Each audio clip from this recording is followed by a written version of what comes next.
Here's the top stories for May 26th. President Ferdinand Marcos Jr. departed for his first state visit to Japan on May 26th, describing the four-day trip as essential amid growing global challenges, including the ongoing oil crisis and regional security concerns. Before leaving Villamor Air Base, Marcos said the visit is meant to strengthen the Philippines' partnership with Japan, which he called the country's first and oldest strategic partner. He explained that the trip is part of a broader foreign policy plan to build stronger political ties, enhance defense and security cooperation, and expand economic partnerships in the region. Marcos said the talks will cover topics like agriculture, energy, maritime cooperation, trade, infrastructure, defense, space technology, and development in Mindanao. Marcos also plans to work with Japan on issues such as the West Philippine Sea, the conflict in the Middle East, ASEAN cooperation, relations with the United States, and the Philippines' candidature to the United Nations Security Council. The Department of Justice, DOJ, said the Philippine National Police should revoke all firearm licenses held by Senator Ronald Bato de la Rosa.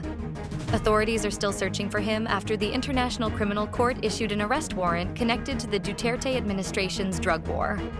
During a press briefing on Tuesday, May 26th, DOJ Secretary Frederick Vida said gun ownership is a privilege, not a right. He said De La Rosa's permits should have been revoked after he did not surrender. Reports say the senator owns over 100 firearms, so authorities have labeled him armed and dangerous. Vida also said he will work with PNP Chief General Jose Melencio C. Nartates to cancel the licenses as soon as possible.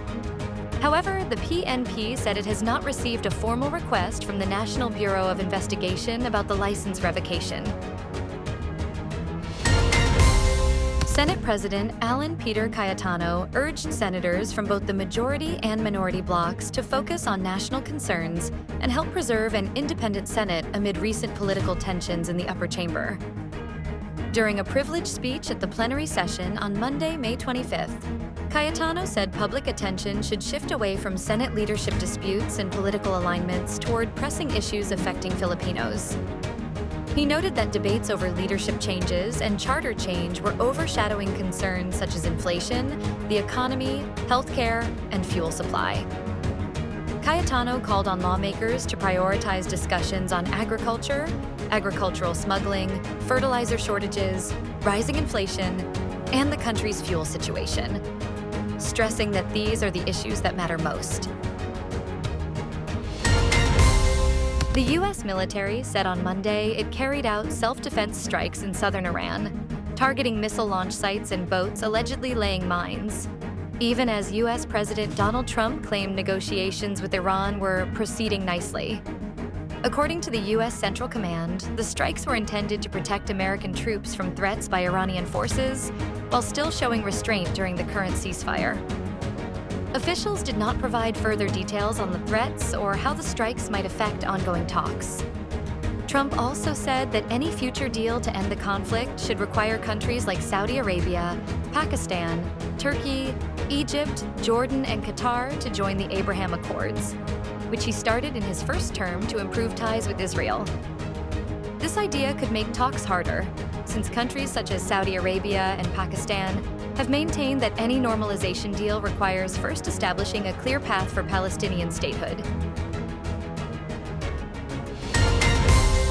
PAGASA reports that a low-pressure area outside the Philippine area of responsibility could become a tropical depression today.